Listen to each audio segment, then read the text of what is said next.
We provide you the platform to turn your dreams into reality. Give wings to your aspirations with KR Mangalam University. Sir, I am Ajit Dubey from ANI, sir.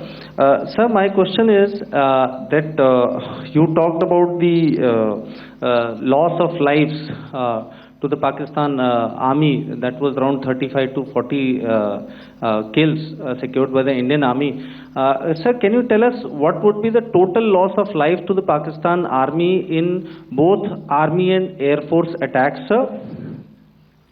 And how good was the performance of the BrahMos, Scalp and the S-400 during the operations?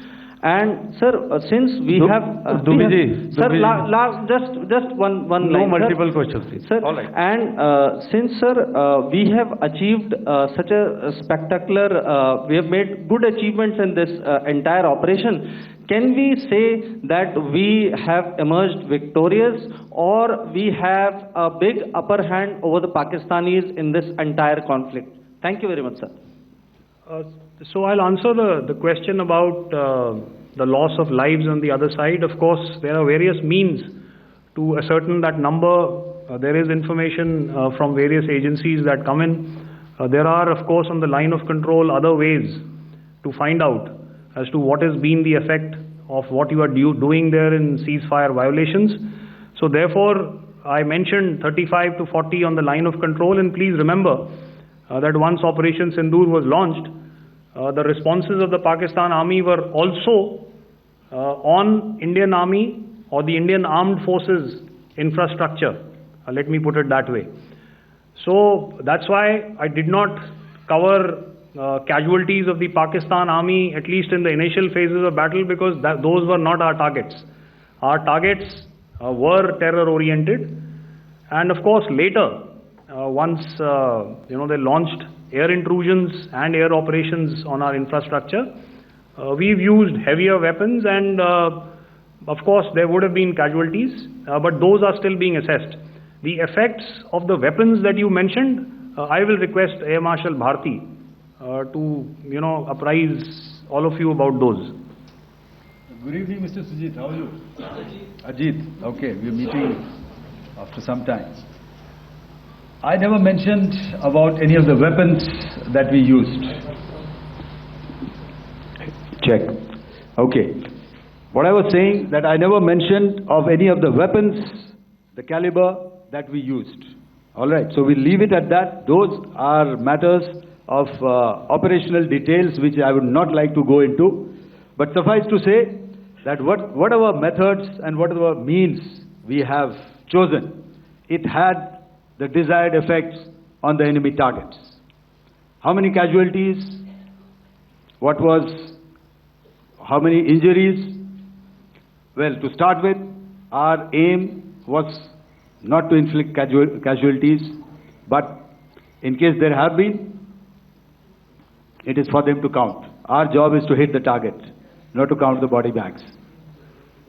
And the last part of your question, I wonder if you read out the tweet on ADG-PI at midnight once we'd done what we had to in Operation Sindoor.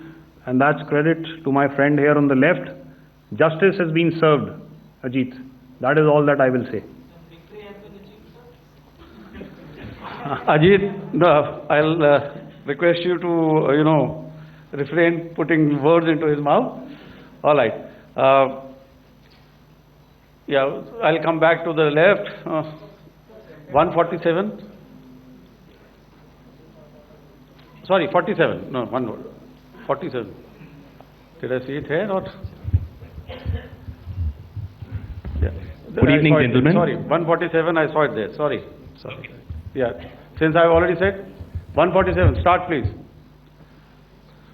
Hi, sir. Good evening. This is Shivam Patel from Reuters News Agency. Thank you for giving me the opportunity. My question, sir, is how many military targets did Indian Armed Forces strike in Pakistan in response to the attacks from Pakistan? How were these targets selected? And how many troop casualties have been there in total on both sides, if you can give details? Thank you.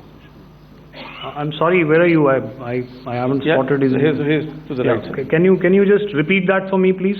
Sure, sir. So my name is Shivam Patel. I'm from Reuters News Agency. My question is, how many military targets in total did the Indian Armed Forces strike in Pakistan in response to the attack from Pakistan? How were these targets selected? And how many troop casualties have been there on both sides, if you can? So you're speaking of the targets that I mentioned in the wake of the attack at Pahalgam, right? Yeah, I think it's amply clear to everybody here that the Pakistan army has not crossed the international boundary, neither in the plain sector nor on the line of control. So the intrusions have been in the air. There have been certain attempts on the line of control when ceasefire violations have been on to try and infiltrate and carry out and perpetrate activities that we are all very well familiar with. Whether these are by terrorists or by the Pakistan army or its special forces and commandos is difficult to say, but each of these have been effectively thwarted. So therefore, as far as engagements of military targets on the other side is concerned, I thought Air Marshal Bharti covered those very well and in detail, and he also mentioned as to how they went about targeting those. I think those images were very clear and very, very graphic in telling us as to what we needed to hit.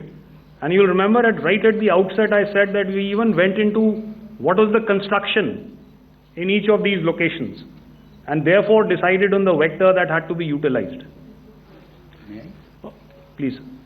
Okay, if I could add to what the DGMO has said, I have already detailed the targets. Now, whether it is X numbers or Y numbers that is immaterial. And what damage have we inflicted? You have seen. What are the casualties on the other side? As I said, that is for them to count. As far as we are concerned, from the air defense side, if they had a choice, they would have definitely come in. They are fighters, there are more numbers of UCAVs. It is not that they did not intend to come in. It is only that our robust AD posture prevented them from coming in. So that must be known, and that must be realized by all the audience here. News nation अब WhatsApp पर खबरों के ताजा update के लिए